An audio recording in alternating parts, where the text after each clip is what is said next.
Baik, Assalamualaikum warahmatullahi wabarakatuh. Raditu billahi robba, wa bislami dina, wa bi Muhammadin Nabi wa Rasulullah, wa bi Siknilman wa Sukni Fahman. Perkenalkan, nama saya Megawati, NIM 219190110 dari Sipil D. Baik, saya akan mempresentasikan tentang pertemuan 1 sampai pertemuan ke-7 mengenai kewirausahaan. Materi pertama, pengantar kewirausahaan teknik sipil. Wirausahaan atau dalam bahasa Inggris dikenal dengan entrepreneur adalah orang yang melakukan aktivitas atau mengelola wirausaha seperti menentukan cara produksi baru, menyusun manajemen operasi untuk pengadaan produk baru, cara memasarkan serta mengatur permodalan operasinya. Teknologi merupakan suatu cara atau metode untuk mengolah suatu agar terjadi efisiensi biaya dan waktu sehingga dapat menghasilkan produk yang lebih berkualitas. Entrepreneurship atau proses pengorganisasian dan mengelola risiko untuk sebuah bisnis baru.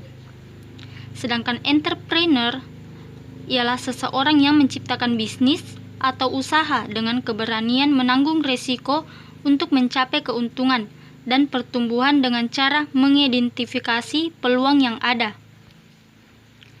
Teknologi dan entrepreneurship. Teknopreneur didefinisikan sebagai entrepreneur yang mengoptimal segenap potensi teknologi yang ada sebagai basis pengembangan bisnis yang dijalankannya. Technopreneurship mengacu pada pemanfaatan teknologi untuk pengembangan wirausaha. Adapun peran teknologi, yang pertama, meningkatkan efisiensi, meningkatkan produktivitas, meningkatkan kualitas produk, memperluas pasar, dan alat publikasi dan pemasaran. Lanjut, materi kedua, konsep dasar kewirausahaan. Ada 3 jenis wirausaha oleh Insinyur Ciputra. Yang pertama, necessity entrepreneur, yaitu menjadi wirausaha karena terpaksa dan desakan kebutuhan hidup. Yang kedua, replicate entrepreneur, yang cenderung meniru-niru bisnis yang sedang ngetren sehingga rawan terhadap persaingan dan kejatuhan. Yang ketiga, innovative entrepreneur, wirausaha inovatif yang terus berpikir kreatif dalam melihat peluang usaha dan meningkatnya. Latar belakang perlu wirausaha. Agar mampu menatap masa depan yang lebih baik. Yang kedua, berwirausaha diharapkan seseorang mampu mandiri, membuka lapangan kerja bagi orang lain. 3. Menjadi bos bagi usahanya atau lebih baik membayar gaji daripada menjadi orang gajian. Adapun kendala bagi seseorang memulai usaha. Yang pertama, adanya ketakutan akan rugi atau bangkrut. Yang kedua, merasa tidak memiliki masa depan yang pasti jika berwirausaha. Yang ketiga, merasa bingung dari mana memulai usaha. Yang keempat, galau. Dikutip dari contoh Nabi Muhammad SAW, dari sifatnya yang pertama itu siddiq, jujur dan berani, dan amanah, dipercaya, tablik, bertanggung jawab, fatonah, mempunyai kecerdasan, serta peduli terhadap lingkungan. Adapun langkah awal menjadi wirausaha. Yang pertama, berani memulai, berani menanggung risiko atau tidak takut rugi, penuh perhitungan, memiliki rencana yang jelas, tidak cepat puas dan tidak putus asa, optimis dan penuh keyakinan, memiliki tanggung jawab, dan memiliki etika dan moral. Materi ketiga, pengembangan technopreneurship di perguruan tinggi dan implikasi kebijakannya. Pendidikan kewirausahaan berbasis teknologi atau dikenal dengan istilah technopreneurship merupakan upaya untuk mensinergikan antara teori dan praktik dari berbagai kompetensi bidang ilmu yang berkaitan dengan teknologi dan industri. Pendidikan technopreneurship ke depan sangat memungkinkan untuk dikembangkan pada perguruan tinggi di Indonesia. Akan tetapi, pengembangannya, perguruan tinggi masih dihadapkan masalah baik adanya kebijakan maupun kesiapan dari perguruan tinggi atau tenaga pengajar dan instruktur pendidikan. Kewirausahaan teknologi atau technopreneurship dapat diartikan sebagai kewirausahaan yang aktivis, usahanya berbasis pada teknologi atau BPDT. Apabila wirausaha berbasis pada teknologi mampu menciptakan dan semakin banyak jumlahnya dan pada gilirannya dapat mendorong lebih maju berbagai hal berikut, yaitu menciptakan lapangan pekerjaan baru, meningkatkan penyerapan tenaga kerja, terutama untuk lulusan perguruan tinggi, membantu alih teknologi atau mendorong, mempercepat perkembangan kewirausahaan teknologi, meningkatkan sinergi antara akademisi dan praktisi, menumbuh kembangkan budaya kewirausahaan teknologi.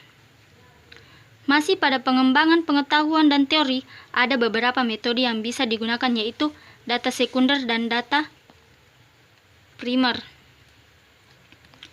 Bisnis serta pembiayaan pengembangan technopreneur dapat dirumuskan kapasitas dan kemampuan tersebut technopreneurship. Yang pertama, pengembangan technopreneurship. B. Meningkatkan kompetensi tenaga pengajar dan pembimbing. C. Pembentukan dan penguatan inkubator bisnis. D. Bantuan modal usaha mahasiswa. E. Fasilitas bantuan teknis. Materi keempat, cara mendirikan usaha. Cara berwirausaha. Wirausaha dapat dijalankan seseorang atau sekelompok orang.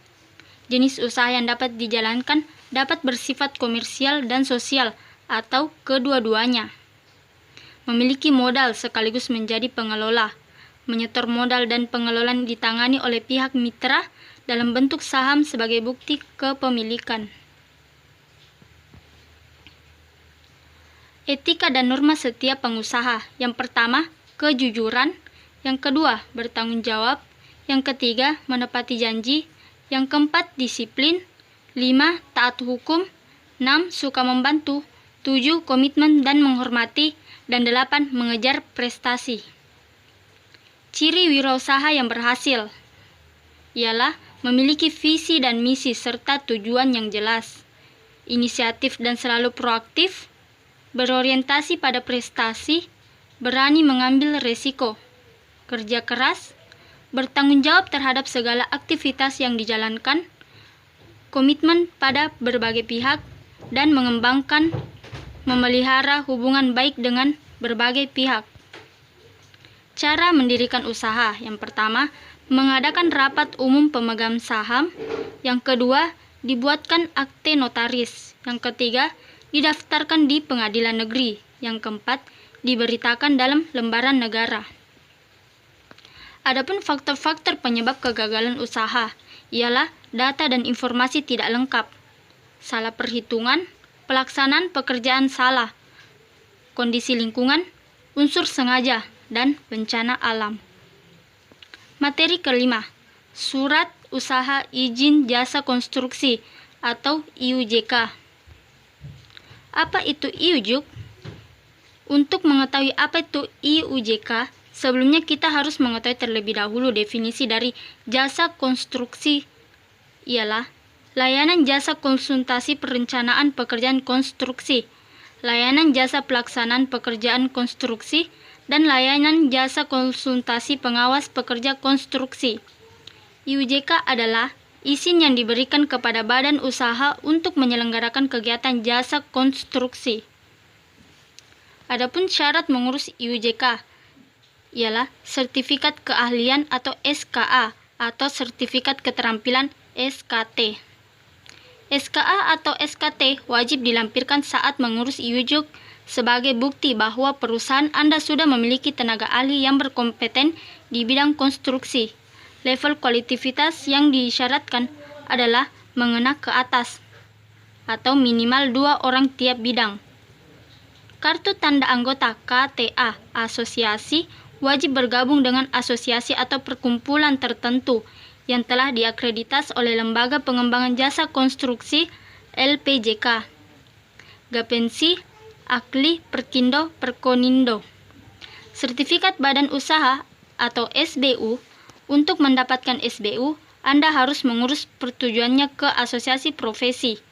Selanjutnya, dokumen akan diterbitkan oleh LPJK. Ada 3 jenis SBU untuk perusahaan konstruksi, yaitu SBU untuk jasa pelaksanaan konstruksi, SBU untuk jasa perencanaan pengawas konstruksi, dan SBU untuk jasa konstruksi. Adapun sanksi pembekuan izin perwakilan diberikan kepada BUJK sebagai berikut.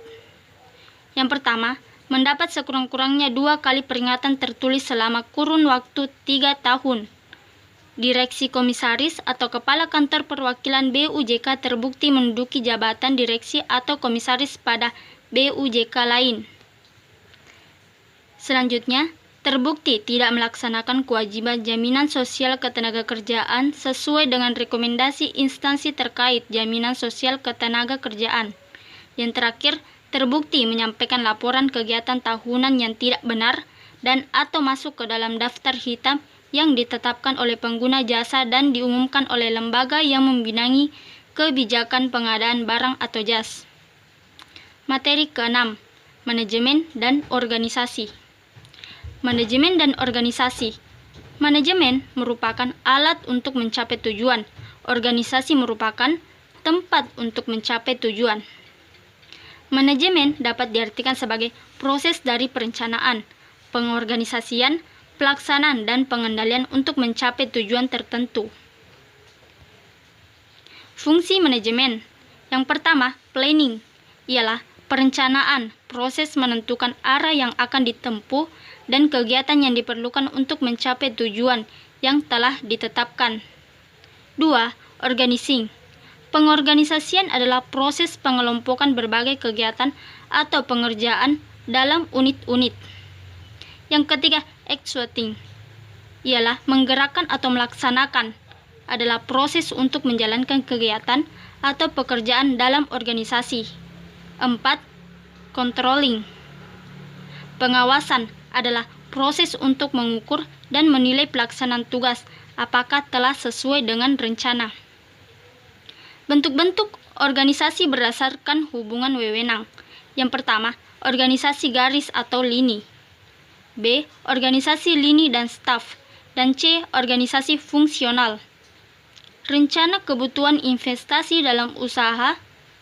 Dalam jenis usaha. Yang pertama, biaya pra-investasi. 2. Pembelian aktivitas tetap, sarana prasarana, sewa peralatan kantor, dan lain-lain. 3. Biaya pra-investasi. Materi ke-6, cara memperoleh modal. Pengertian modal.